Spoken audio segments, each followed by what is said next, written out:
গর্ভাবস্থায় নারীর শরীরে নানা জৈবিক ও হরমোনজনিত পরিবর্তন ঘটে। এর প্রভাব পড়ে রক্তচাপের উপরও। অনেক ক্ষেত্রে গর্ভাবস্থায় রক্তচাপ বেড়ে যায়, যা গর্ভকালীন উচ্চ রক্তচাপ নামে পরিচিত।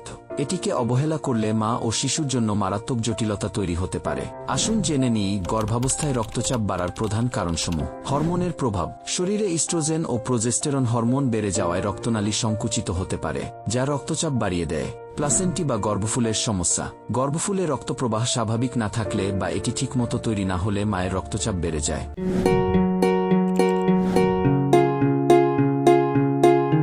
রক্তনালীর অস্বাভাবিকতা। গর্ভাবস্থায় রক্তনালী প্রসারিত হওয়ার কথা থাকলেও অনেকের ক্ষেত্রে তা সংকুচিত হয়ে যায়। শারীরিক অবস্থা ও রোগ। আগে থেকে থাকা উচ্চ রক্তচাপ, ডায়াবেটিস, কিডনি সমস্যা বা অতিরিক্ত ওজনের কারণে ঝুঁকি বাড়ে। অন্যান্য। প্রথমবার গর্ভধারণ, যমজ সন্তান থাকা বা বংশগত কারণেও রক্তচাপ বাড়তে পারে। সতর্কতা। তীব্র মাথা ব্যথা, ঝাপসা দেখা বা শরীর ফুলে যাওয়ার মতো লক্ষণ দেখা দিলে অবহেলা না করে দ্রুত চিকিৎসকের পরামর্শ নেওয়া উচিত।